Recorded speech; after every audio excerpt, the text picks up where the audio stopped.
मित्रांनो, आपल्या हिंदू धर्मात प्रत्येक झाड, प्रत्येक वनस्पती आणि प्रत्येक देवतेमागे काहीतरी खोल रहस्य आणि धार्मिक महत्त्व दडलेलं असते. अशाच वनस्पतींपैकी एक आहे पवित्र तुळसी माता. तुळसीला देवी लक्ष्मीचे रूप मानले जाते आणि तिची पूजा प्रत्येक घरात अत्यंत श्रद्धेने केली जाते. पण तुम्हाला माहीत आहे का, तुळसी माताजवळ शिवलिंग ठेवणे किंवा त्याची पूजा एकत्र करणे अशुभ का मानले जाते? यामागे काही पौराणिक कथा आहे का, किंवा धार्मिक कारण? आज आपण जाणून घेऊयात या रहस्याबद्दल, की अखेर तुळशीच्या बगलमध्ये शिवलिंग का ठेवू नयेत असे म्हटले जाते.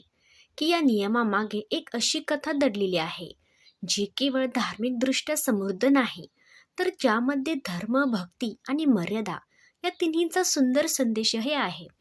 म्हणून मित्रांनो, हा व्हिडिओ शेवटपर्यंत नक्की पहा, कारण ही कथा ऐकल्यानंतर तुम्हाला नवीन माहिती आणि आध्यात्मिक प्रेरणा मिळेल. आणि मित्रांनो, मी खूप मेहनत करून हा व्हिडिओ बनवत आहे. जर तुम्हाला माझ्या प्रामाणिक मेहनत आवडत असेल, तर तुम्हा सर्वांना माझी एकच विनंती आहे, कृपया माझ्या व्हिडिओला एक लाईक नक्की करा. तुमच्या पाठिंब्यामुळेच माझ्या मेहनतीला खरी किंमत येते. आणि जर तुम्ही चॅनलवर नवीन असाल, तर सबस्क्राईब नक्की करा. कमेंटमध्ये जय हरी विष्णू आणि जय तुळसी माता लिहायला विसरू नका. चला तर मग सुरुवात करूया. प्राचीन काळी महाराष्ट्रातील एका छोट्याशा गावात विष्णुनाथ नावाचे एक धर्मप्रेमी ब्राह्मण आपल्या पत्नी सुमतीसह राहत होते. विष्णुनाथ आणि सुमती दोघेही अत्यंत भक्तिमय आणि श्रद्धाळू होते. सकाळी सूर्योदय त्यांच्या दिवसाची सुरुवात देवांच्या पूजेने होत असे. अंगणाच्या मध्यभागी असलेल्या चौथऱ्यावर सुमतीनं प्रेमाने लावलेली तुळशीची विष्णुप्रिय रोपटं होतं. वृंदावनाचा चौथरा सुबक रेखलेला होता आणि त्यावर तिने सुंदर अशी रांगोळी काढलेली होती. दर दिवसासारखीच ती स्वच्छ स्नान करून तुळशीला पाणी घालत होती, मंत्रांचा जप करत होती. त्यांची आर्थिक परिस्थिती साधीच होती, परंतु दोघेही दयाळू आणि परोपकारी होते. रोज सकाळी ते घरातील अन्नातून थोडासा हिस्सा गावातील गरजू लोकांना वाटत असत आणि जनावरांसाठी पाण्याची व खुरकाचीही सोय करत. त्यामुळे गावात सगळे त्यांचा खूप आदर करत. संध्याकाळीही सुमती तुळशीसमोर तेलाचा दिवा लावून शांतपणे आरती गात असे. त्यांच्या अंगणातील सुहासिक तुळसी आणि पहाटे घरातून ऐकू येणारा मंत्र उच्चार यामुळे संपूर्ण परिसर पवित्र आणि प्रसन्न वाटत असे. त्यांना संसारात एकच खंत होती. त्यांच्या लग्नाला बरेच वर्षे होऊनही त्यांना अपत्य नव्हते. तरीही त्यांनी कधीही नैराश्याने देवावर विश्वास ढळू दिला नाही. दोघेही रोज प्रार्थना करत असत की एक दिवस परमेश्वराची कृपा होऊन त्यांच्या अंगणात बाळाचे हास्य गुंजेल.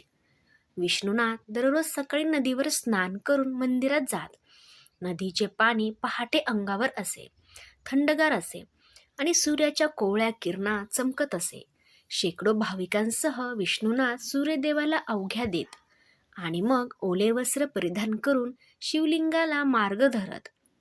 त्यांना शंकरावर अपार श्रद्धा होती.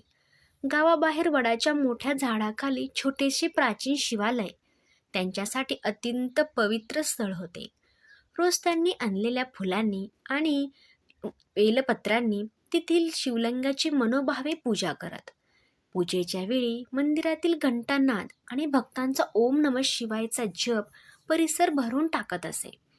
भगवान शंकराच्या नंदी मूर्तीला स्पर्श करून प्रदक्षिणा घातल्यावर विष्णुनाथाच्या मनाला नितांत शांतता मिळे. ओम नमः शिवायचा जप करताना त्यांच्या चेहऱ्यावर एक विलक्षण शांतता आणि समाधान दिसत असे. एके दिवशी विष्णुनाथ मंदिरातून परत आले तेव्हा त्यांच्या हातात पत्राचे एक छोटे खाणी शिवलिंग होते. गावाच्या एका साधूने त्यांना ते प्रसाद म्हणून दिले होते. गुरुजींनी आशीर्वाद दिला की या शिवलिंगाची घरच्या पूजेत स्थापना केल्यास महादेवाची कृपा तुमच्या परिवारास राहील आणि तुमची मनोकामनाही पूर्ण होईल. आनंदाने विष्णुनाथ घरी आले आणि म्हणाले, सुमती बघ ना, आज मला गुरुदेवांकडून प्रसाद रूपाने हे शिवलिंग मिळालं आहे. आपण हे आपल्या अंगणात तुळशीच्या रोपट्याजवळ स्थापित करूयात. त्यामुळे आपल्या घराचे पावित्र्य आणखीन वाढेल. सुमतीने नवऱ्याच्या शिवलिंगाकडे कौतुकाने पाहिले. तिने नम्रपणे विचारले, अहो, शिवलिंग तुळशीजवळ ठेवणे योग्य आहे का? मला आईकडून ऐकल्यासारखं आहे की तुळशीच्या रोपाजवळ शिवलिंग ठेवू नये. तिच्या मनात या प्रसदरूप शिवलिंगामुळे कदाचित आपल्या बाळप्राप्तीचा आशीर्वाद मिळेल अशी आशाही होती. पण आईने पूर्वी सांगितलेल्या तुळशीजवळ शिवलिंग नसावे या वचनामुळे ती थोडी अस्वस्थ झाली होती. विष्णुनाथ हसले आणि म्हणाले, अगं सुमते, अशी काय तुझी चाललेली काळजी? देव देवच असतात. शिव असो विष्णू असो, शेवटी सर्व एकच परमात्मा. घरात पवित्र शिवलिंग असणं म्हणजे शुभच आहे की. तुळशीपाशी ठेवलं तर त्याचे पूजन करताना तुळशीचं पावित्र्यही राखलं जाईल. पत्नीची शंका दूर करण्याच्या हेतूने ते पुढे म्हणाले, आपण दोघेही तर देवभक्त आहोत. मग देवाच्या जवळ देव ठेवण्यात काय कुठे चूक लागलीये? आपलं अंगण अधिक मंगलमय होईल. महादेव उदार्यन आहेत. आपल्या निष्पाप इच्छेची पूर्ती ते नक्कीच करतील असा मला विश्वास आहे. तुळशीचे रोपटेही या योगाने अधिक पावन होईल. सुमतीला पतीचं म्हणणं काही अंशी पटत होतं. आपल्या पूजेने देव प्रसन्न होऊन बहुधा आपल्याला अपत्यप्राप्तीचं सुख आशीर्वाद मिळेल अशी आशा तिच्या मनी दाटून येत होती. तरीही तिच्या मनात कुठेतरी शंका होती, पण तिने फार विरोध केला नाही. तिने मनातल्या मनात तुळशीला वंदन करून म्हटलं, जसं तुम्हाला योग्य वाटत असेल तसे करा. देवाची इच्छा असेल तर सर्व काही ठीकच होईल. ते शिवलिंग तुळशीच्या मखराच्या शेजारी एक स्वच्छ छोट्या चौथऱ्यावर स्थापित करण्यात आलं. विष्णुनाथांनी भक्तिभावाने त्या नवीन शिवलिंगाची विधीपूर्वक स्थापनाही केली. त्यांनी दूध आणि शुद्ध पाण्याने अभिषेक करून फुलं आणि नैवेद्य अर्पण केले आणि उदबत्ती लावले. सुमती ही हात जोडून प्रार्थना करू लागली, परंतु तिच्या मनातील अस्पष्ट चिंता काही केल्या दूर होत नव्हती. पहिला दिवस कुठलाही अडथळा न येता गेला, पण दुसऱ्या दिवशी पहाटे सुमतीला एक विचित्र स्वप्न पडलं. तिने स्वप्नात पाहिलं की अंगणातली तुळस अचानक कोमेजून गेली आहे आणि तिचे पाने गळून पडत आहे. तुळशीच्या रोपट्याजवळ एक तेजस्वी ज्योती जळत आहे. ज्योतीच्या मध्यभागी एक अपवित्र अप्रतिम सुंदर स्त्री उभी आहे. त्या स्त्रीच्या मुखकमलातून दुःखाचे मलूल झालेला आहे आणि डोळ्यांतून अश्रू वरघळत आहे. ती सावळी आणि दिव्य मूर्ती देवीप्रमाणे भासत होती. तिच्या कपाळावर शुभ्र चंद्रकोर उधळून होती आणि गळ्यात तुळशी दलांची पवित्र माळ होती. तिच्या अंगाभोवती तेजस्व प्रकाशही वलय होतं व चेहऱ्यावर मात्र विषाद भरला होता. सुमतीने घाबरून त्या स्त्रीला विचारलं, आपण कोण आहात देवी, आणि माझ्या तुळशीचं असं काय झालं? त्या तेजस्वी स्त्रीने अश्रू पुसत उत्तर दिलं, मी तुळसी आहे. बाळा, तुझ्या आगमनातील तुळशी रूपात मी वास करत आहे. पण आता मी दुःखी आहे, कारण माझ्या समीप ज्याची स्थापना केली आहे त्यानं मला वेदना देत आहे. सुमती आश्चर्यचकित होऊन म्हणाली, तुळसी माते, आम्ही काही चूक केली आहे का? तुमच्याजवळ स्थापन केलेल्या शिवलिंगामुळे का तुम्हाला वेदना होत आहे? त्यावरती दिव्यश्री, जिला साक्षात तुळशी देवी म्हणत लागले, हलक्या आवाजात म्हणाली, त्यामागे एक प्राचीन कथा आहे. एक काळ अशीच घटना घडली ज्याने माझं हृदयाचे विर्दन झालं. त्या घटनेमुळे मी एक शाप उच्चारला, ज्यामुळे शंकरालाही माझ्या पानांचा त्याग करावा लागला. सुमतीने भक्तिभावाने हात जोडले व विनंती केली, हे देवी, कृपा करून मला ती कथा सांगा. मी जरूर ऐकेन. आम्हाला या गोष्टीचं ज्ञान नव्हतं. यात आमची चूक क्षमस्व असावी. तुळसी माता मंद हसली. तिचं हास्य दुःख मिश्रित होतं. ती म्हणाली, मी तुला ती कथा सांगेल, पण ती शोकात्मक आहे. तरीही ऐक. ही कथा ऐकल्याने तुला सत्याची जाण होईल. तू आणि तुझे पती पुढे अशी चूक करणार नाहीत. हे म्हणतात त्या तेजस्वी स्त्रीचं रूप हळूहळू विरलं आणि त्या सुमतीची तंद्री भंगली. इतक्या सुमतीचं स्वप्न अचानक भंग पावलं. ती घाबरून जागी झाली. कपाळावर घाम चमकत होता. श्वास जलल झालेली बाहेर पडलेली होती. पहाटे कोवळी लाली पसरली होती. तिने अंगणात धाव घेतली तर तुळशीचं रोप खरंच पाणी न घातल्यासारखं कोमाजल्यासारखं दिसलं. पान किंचित सुकल्यागत लागली. सुमतीचं काळीज धस्त झालं. शेजारी काळ ठेवलेल्या शिवलिंग थंड शांत उभं होतं. पण आज ते पाहून सुमतीच्या मनात अनिश्चिततेचं बळप दाळून आलं. ती त्वरित घरात आली. इतक्यात विष्णुनाथही उठले.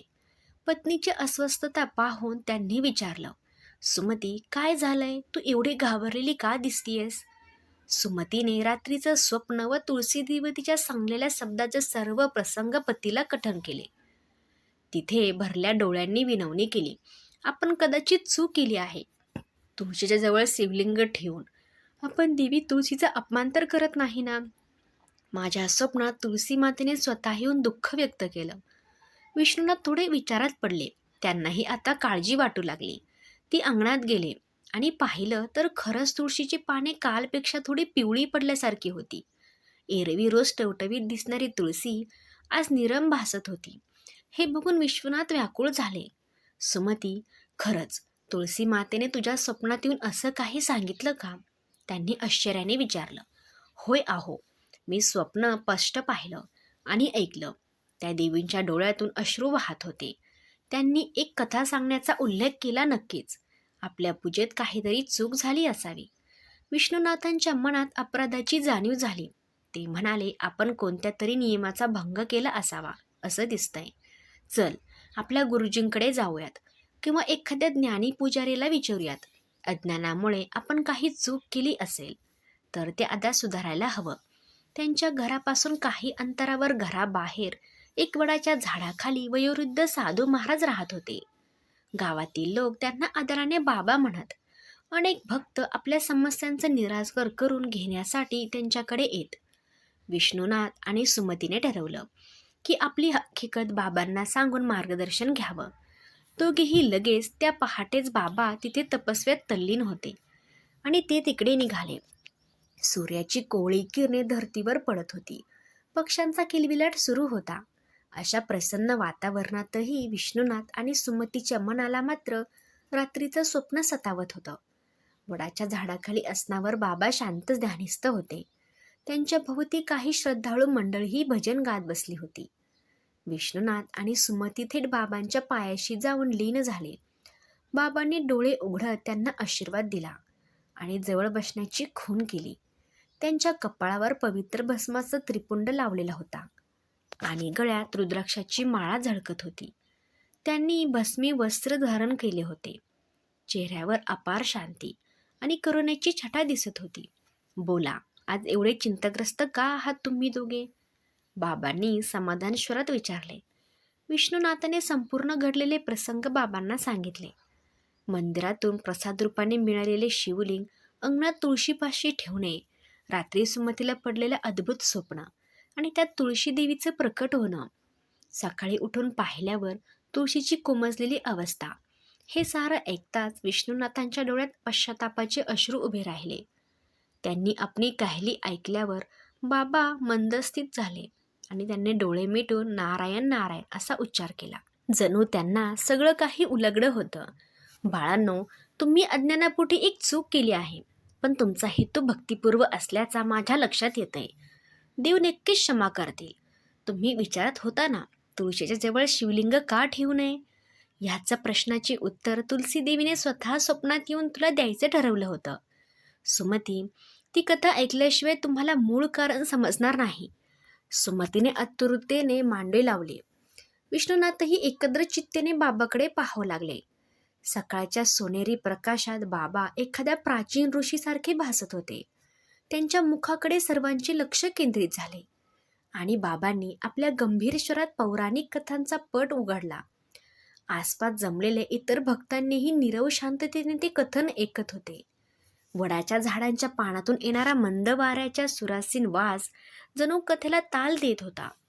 शिवपुराणात वर्णन केल्याप्रमाणे ही कथा अत्यंत प्राचीन काळाची आहे. जेव्हा देव दानवांमध्ये सतत युद्ध होत असत, त्या काळात जलंधर नावाचा एक बलाढ्य असुर राजा होता. समुद्र मंथनातून उत्पन्न झालेल्या तयोजित ज्वलनेतून त्याचा जन्म झाला असे म्हणतात. भगवान शंकराच्या तिसऱ्या नेत्रातून निघालेल्या अग्नीच्या ठिणगीपासून हा जलंधर उत्पन्न झाला. समुद्र देवतेने त्याला पुत्र म्हणून स्वीकारले आणि लहानाचं मोठं केलं. जलंधर मोठा होत गेला आणि त्याने असुरांची विशाल सेना गोळा करून देवतांच्या राज्यावर स्वाऱ्या सुरू केल्या. त्यांच्याकडे नैसर्गिक भयंकर ताकद होती, पण त्याहूनही अधिक त्याला एका गोष्टीमुळे अभय प्राप्त झालं होतं. ती त्याची पत्नी रुंदा. हिच्या प्रतिवत्र शक्तीमुळे रुंदा नावाची ती असुर कन्या परम विष्णू भक्त होती. बालपणापासूनच ती भगवान विष्णूंची उपासना करत असे. रुंदा अतिशय सजोड आणि रूपसंपन्न स्त्री होती. पृथ्वीवर तिचे प्राण होते. आणि त्याच्या रक्षणासाठी ती प्रार्थना मंत्र जप करायची आणि काहीही करायला तयार होती. तिचे वडील असुरराज कलनेमी आणि त्यांचे तिचे लग्न जलंधर सारख्या प्रचंड पराक्रमी राक्षसाशी लावून दिलं. वृंदा पतीवर अतोनात प्रेम करत होती आणि त्याग व निष्ठेने त्याची सेवा करत होती. तिच्या पतिव्रत धर्मेच्या बळावर जलंधराला एक दृश्य वरदान मिळालं होतं. जोपर्यंत वृंदा आपल्या पतीची निश्चयतेने साथ देत होती तोपर्यंत कोणत्याही देवाला जलंधराचा प्रभाव करता येणार नव्हता. याच बळावर जलंधर अधिकच उद्दाम झाला. त्याने देवराज इंद्राला आव्हान दिलं आणि स्वर्गलोकी हल्ला चढवला. इंद्रानं आपल्या वस्त्रांना जलंधरावर प्रहार केले, तरी वृंदाच्या प्रतिवत्रेलाच्या कवचामुळे ते निभ्रम झाले. अखेरच जलंधराने इंद्रालाही पराभूत करून स्वर्गसिंहासन काबीज केले. एक एक करून देवता पराभूत होऊ लागले. स्वर्गात हाहाकार माजला. इंद्र स्वतः पराजित होऊन पळत सुटला. जलंधराच्या विजयामुळे असुर आनंदित झाले. त्यांनी तिन्ही लोकांवर राज्य करायचे स्वप्न पाहिले. विजयाच्या उद्वनात जलंधराने अति गर्विष्ठ घोषणा केली की कैलासावर निवास करणारी माता पार्वती सुद्धा आता त्याची पत्नी होईल. पार्वतीसारखी अनुपम सौंदर्यवती स्त्री एका विजय सम्राटाची राणीच व्हायला हवी, असे तो उत्पन्नपणे म्हणाला. असेही म्हणतात की देवर्षी नारदांनी जलंधराला पार्वती देवीच्या अनुपम सौंदर्याची कथाही सांगितली होती, ज्यामुळे जलंधर अधिकच मोहून गेला. त्याने पार्वतीला मिळवण्याचा हट्ट केला. या दृष्ट वक्त्याने स्वर्ग आणि कैलास दोन्ही ठिकाणी खळबळ माजली. देवी पार्वतीचा हा अवमान पाहून पार्वती देवी संतापली आणि भगवान शंकराचाही क्रोध अनावर झाला. जलंधराचे या दर्पमय कृत्यामुळे त्रस्त देवतांनी अखेर महादेव शंकर आणि श्री विष्णूंचे शरणागत केले. प्रथम महादेवांनी स्वतः युद्धात उतरून जलंधराला आव्हान दिलं. दोघांमुळे मध्ये भीषण संग्राम झाला. शंकराच्या त्रिशूळाने प्रहार आणि जलंधराच्या प्रहार अश्रांचा धमाका चालू झाला. पृथ्वी कंप पाहू लागली. समुद्राच्या लाटा उसळू लागल्या. आपला पर्वत थरारू लागला. देवदानवांच्या या महासंग्रामाने तीनही लोक कंपयमय झाले. महादेवतांनी असुर सेनेचा संग्राम अभरला. जलंधर राक्षस स्वतः अनेक मायावी रूप धारण करून युद्ध करत होता. कधी तो दशफणी धारी करत भुजंगासारखा प्रहार करी, तर कधी आव ओकणाऱ्या राक्षसाचे रूप धारण करी. महादेवांच्या प्रभावांनी जलंधर अनेक वार घायाळ झाला, तरी प्रत्येक वेळी तो पुन्हा नव्या ताकदीने उभा राहत होता. त्याच्या शरीरावर कोणतीही जखम टिकत नव्हती. देवतांची अशा निरसेने परिवर्तन होऊ लागले. असुर गुरु शुक्राचार्य आपल्या अमृततुल्य संजीवनी विद्या प्रयोगाने मृत राक्षसांना पुन्हा जिवंत करत होते. त्यामुळे जलंधराची सेना सातत्याने भरभराटीवर होती व त्यांना जिंकणं अधिक कठीण बनत होतं. शेवटी भगवान विष्णूंनी या प्रकाशात हस्तक्षेप करण्याचा निर्धार केला. अधर्माचा नाश आणि देवतांचे कल्याण करण्यासाठी त्यांना कधीकधी कठोर लीला करावी लागते. पार्वती देवीनेही विष्णूला विनंती केली की जलंधराचा गर्व आणि तिचा झालेला अपमान दोन्ही मिटवण्यासाठी काहीतरी युक्ती करावी. विष्णूंना जाणवलं की रुंदेची प्रतिवत्रा निष्ठ तुटल्याशिवाय जलंधरावर विजय मिळवता येणार नाही. हाच एक मार्ग शिल्लक होता. तेव्हा विष्णूंनी आपलं रूप बदलायचं ठरवलं. त्यांनी मायेने जिंकवण्यासाठी एक कपटयुक्त युक्ती आखली. युद्धात तर्क असलेल्या जलंधराच्या रूपात दिसणारा भास त्यांनी तयार केला आणि स्वतः जलंधराच्या रूपात असुर राजाच्या राजवाट्यात प्रवेश केला. त्यावेळी वृंदा युद्धावर गेलेल्या पतीच्या विजयासाठी अखंड मानस पूजा आणि जप करत होती.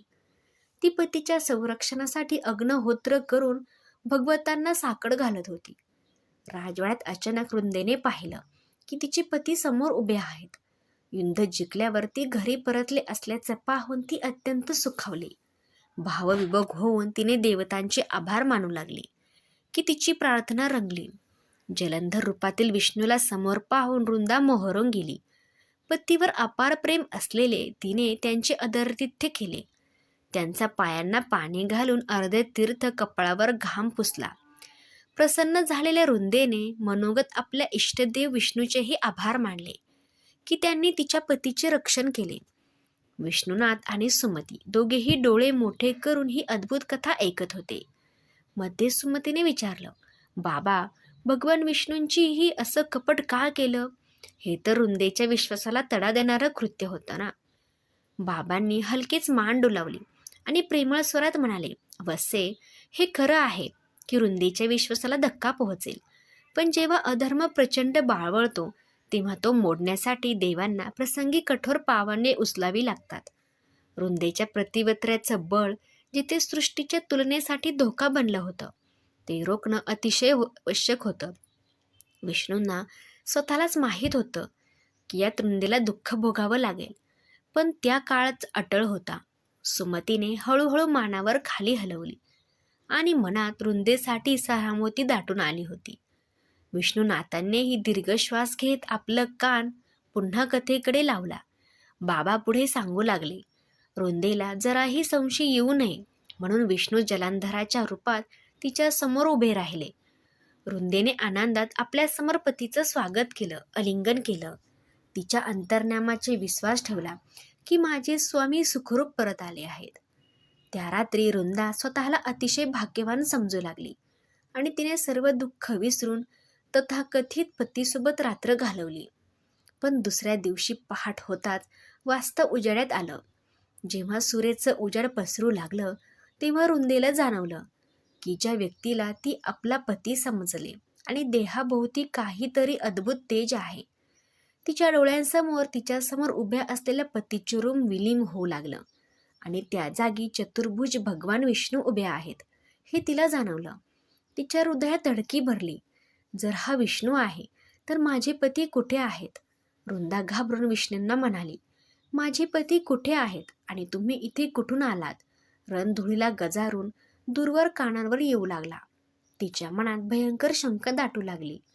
भगवान विष्णूंनी थरथरत्या कंपणाऱ्या रुंदेला कटू सत्य सांगितलं. वत्से रुंदा, तुझा पती जलंधार युद्धात मारला गेला आहे. हे ऐकताच रुंदेच्या पायाखालील जमीन सरकली. तिचे डोळे दुःख, अविश्वास आणि क्रोधाने लाल झाले. तिच्या आयुष्याचा आधारस्तंभ संपला होता आणि ज्या दोन देवतांनी तिचा संसार उद्ध्वस्त केला ते समोर उभे होते, असा तिचा अर्थ आरोप होता. संतप्त रुंदा थरथरत भगवान विष्णूंना दुशोने देऊ लागली. ती संतापाने विष्णूंना म्हणाली, हे विष्णू, तुम्ही कपट करून माझा पतिव्रत धर्म नष्ट केला, माझा पती मारला. त्या कपटामुळे माझा संपूर्ण संसार उद्ध्वस्त झाला. भगवान विष्णूंनी तिची वेदना समजून शांत करण्याचा प्रयत्न केला. ते नरम आवाजात म्हणाले, रुंदे, मी तुझी पुढ्या जाणतो, पण जे सर्व लोककल्याणासाठी करावं लागलं, मी तुझ्या निष्ठेला नमन करतो. पण दुःखाने व्याकुळ रुंदेला काहीही ऐकू जाईना. तिचे डोळे आता केवळ रोषाने भरले होते. तिने हात वर करून शाप देण्याच्या इशाऱ्याने उद्धरले, विष्णू, तू माझ्या पतीचे रूप धारण करून मला फसवलं, माझी प्रतिव्रत धर्म भ्रष्ट केलास, त्यामुळे तुला माझा शाप मानावा. रूपात तुला पत्नी वियोग समान करावा लागेल आणि वर तुला दगडाचे रूप धारण करून पृथ्वीवर राहावं लागेल. जसं माझं हृदय आता दगड झालं आहे तसंच तूही शिळा होशील. शापवाणीने साऱ्या वातावरणात एक थरार पसरला. क्रोध आणि शोकाने भरलेल्या त्या साघवीला शापाला भारी परिणाम झाला. म्हणतात की तिच्या या शापामुळे पडवे भगवान विष्णूंना रामावतारात आपल्या पत्नीचा वियोग सहन करावा लागला आणि काही काळ ते शाळीग्राम नावाच्या दगडाच्या रूपात पृथ्वीवर वास करू लागले. रुंदेचा संताप इथेच थांबला नाही. तिचं लक्ष आता महादेवांकडे वळालं आणि हे महादेव, ती रडतच म्हणाली, तुम्ही माझ्या निरपराध पतीचा वध केला. माझ्यावर कोणताही अपराध नसताना माझं सर्वस्व हिरावलं. माझा शापाशिवाय तुम्हालाही पर्याय नाही. आजपासून माझे शरीराची पवित्र पान तुम्हाला कधीही अर्पण केली जाणार नाहीत. माझ्या तुळशी दलांचा सुगंध आणि स्पर्श तुमच्या पूजेला वर्ज्य राहील आणि कायमचं तुम्ही वंचित राहाल. हे शब्द उच्चारताच रुंदा जमिनीवर कोसळून दुःखाने रडू लागली. तिच्या दुःखाने देवतांच्या डोळ्यात पाणी आलं. इतकी वर्ष जिला प्रतिव्रतेच्या सामर्थ्याचा अभिमान होता, ती स्त्री त्या क्षणी पूर्णपणे उडमळून पडली होती. तरीही तिच्या शरीरातील तेजस्वी साध्वीपणा अखेरपर्यंत शाबूत होतं. रुंदेने ठरवलं, ज्या पतीसाठी तिने आयुष्य खेचलं तोच गमावल्यानंतर आता उरलं तरी काय. तिने निर्णय घेतला की पतीविना ती पृथ्वीवर क्षणभरही राहणार नाही. बाजूलाच तयार असलेल्या चितेची ज्वाला तिला बोलावत होती. भगवान विष्णू अजूनही तिला शांत करण्याचा प्रयत्न करत होते. ते विनविनी करत होते, सती रुंदे, कृपा करून स्वतःवर अत्याचार करू नकोस, मला माफ कर. तुझ्या महान निष्ठेला मी स्वतःने प्रणाम करतो. माझ्यामुळे तुला जो घोर अन्याय सहन करावा लागला त्याची भरपाई म्हणून मी तुला वरदान देऊ इच्छितो. तुझ्या तपश्चर्येचे फळ तुला नक्कीच मिळेल. पण शोकाकुल रुंदेला काहीच ऐकू जाईना. तिने डोळे आता केवळ रोधाने भरले होते. तिने हात वर करून शाप देण्याच्या इशाऱ्याने उतरले. रुंदे, तुला तुझ्या इच्छाने अमरतत्व मिळेल. तुझ्या राखेतून तुझीच तुळशीची झाड पुढे उगवेल आणि तू पृथ्वीवर सर्व वनस्पतीमध्ये पूज्य आणि माझ्या पूजेत अत्यंत मलनीय लाभेल. भगवान विष्णू अजूनही तिला शांत करण्याचा प्रयत्न करत होते. ते विनवित होते, सती रुंदे, कृपा करून स्वतःवर अत्याचार करू नकोस, मला माफ कर. तुझ्या महान निष्ठेला मी शतहान प्रमाण करतो. माझ्यामुळे तुला जो घोर अन्याय सहन करावा लागला त्याची भरपाई म्हणून मी तुला वरदान देऊ इच्छितो. तुझ्या पश्चातापाचे फळ तुला नक्कीच मिळेल. पण शोकाकुल रुंदेला काहीच ऐकू जाईना. ती आपल्या पतीचे स्मरण करून जप करू लागली आणि निर्धाराने चितेतोडी झाली. संतप्त आणि दुःखी रुंदा त्या क्षणी अग्निसात झाली. क्षणभरात ज्वलाने तिचे भस्म केलं. बाबा क्षणभर स्तब्ध झाले. रुंदेच्या दुर्दैवी अंताचे वर्णन ऐकून सुमतीच्या डोळ्यात अश्रू उभे राहिले. तिने पदराने डोळे टिपले. विष्णुनाथही गळा गाठून आला. दोघांनी जणू पुढच्या ऐकण्याची हिंमत होत नव्हती. बाबा त्यांच्या भावनांना अंदाज घेऊन काही काळ शांत राहिले आणि मग हळूच पुढे कथन केलं. ज्योत शांत झाल्यावर ते राखेचा ढिगोरा होता आणि आश्चर्य, त्या पवित्र राखेतून हळूहळू एक नाजूक हिरवा अंकुर वर येऊ लागला. बघता बघता तो अंकुर वाढत गेला आणि एका लहानशा ताज्या रोपट्याचे धारण केलं. त्या रोपट्याला लहान लहान सुवासिक हिरवी पानं आणि प्रसन्न सुगंध दरवळला. तो तुळशीला अंकुर होता. हे दृश्य पाहून उपस्थित देव ऋषीमुने सगळे थक्क झाले. खुद्द विष्णूही सर्व देवतांनी त्या तुळशीच्या रोपट्याला नमन केलं. श्री विष्णू पुढे सरकावून म्हणाले, हे रुंदे, तुळशी रूपाने तू पुन्हा जन्म घेतलास. तुझ्या पवित्र आत्म्याला आता या नवीन रूपात वास मिळाला. पृथ्वीवर सर्व वनस्पतीमध्ये तुळशीला सर्वाधिक पवित्र स्थान मिळेल आणि तू सर्वांच्या पूजेत वरमाळ असशील, विराजमान असेल. विष्णूंनी पुढे वरदान दिले, तुझ्या विना माझी पूजा आता अपूर्ण राहील.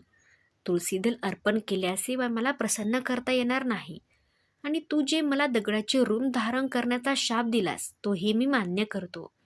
मी शाळीग्राम नावंग शिलेत आपलं रूप धारण करून गंडित नदीच्या प्रवाहात वास करेल. दरवर्षी कार्तिक महिन्यात शुक्ल पक्षातील देव उठणी दक्षिणेला तुला आणि माझा विवाह सोहळा पार पाडला जाईल. तुळशी विवाह म्हणून लोक जो उत्साह साजरा करतील आणि आपल्या मिलनाची कथा गाणी राहतील. या प्रकारे भगवान विष्णूंनी रुंदेचा शाप शिरोधार्थ मानून तिला आपल्या ऐक्यात सामावून घेतलं. अशा वेळी महादेव शंकर आणि परब्रह्मही तिथे प्रकट झाले. अशी आख्यायिका आहे. महादेवींनी त्या सती रुंदेच्या महान त्यागीचं आणि प्रतिव्रतेचं स्मरण करून तिला आशीर्वाद दिला. हे रुंदे, जरी तो क्रोधाने मला तुझ्या पानांपासून दूर ठेवण्याचा शाप दिलास तरी मी तुझ्या त्यागाचा मान ठेवील. आजपासून माझ्या पूजेत तुळशी पात्र अर्पण केली जाणार नाहीत. माझ्या भक्तीने तुळशीऐवजी मला बेलपत्रासारखी पवित्र परती अर्पण करावी लागेल. तुळशीने पान ही भक्तासह आदराने वर्ज असतील. रुंदेचा आत्मा त्या क्षणी परमेश्वराच्या चरणी विलीन झाला आणि तीच तुळशी स्वरूप मानव कल्याणासाठी पृथ्वीवर राहिला. आणि म्हणूनच लेकरांनो, बाबा निष्कर्ष काढत म्हणाले, तेव्हापासून परंपरा आहे की भगवान विष्णूच्या, भगवान शिवाच्या पूजेत कधीही तुलसी अर्पण केली जात नाही. तुळशीच्या रोपट्याजवळ शिवलिंग ठेवणंही टाळलं जातं. बाबा पुढे म्हणाले, त्याचप्रमाणे विघ्नहर्त्या गणपती बाप्पा ही तुलसी देवीची संबंधित एक कथा आहे. ती मी तुम्हाला पुढच्या भागामध्ये सांगू इच्छिते. मित्रांनो, ही कथा तुम्हाला कशी वाटली हे कमेंट करून नक्की सांगा. जर कथा आवडली असेल तर एक लाईक नक्की करा, जेणेकरून मला अशाच भावनिक कथा आणि आध्यात्मिक कथेचे ज्ञान तुमच्यापर्यंत देण्याचे प्रोत्साहन मिळते. धन्यवाद.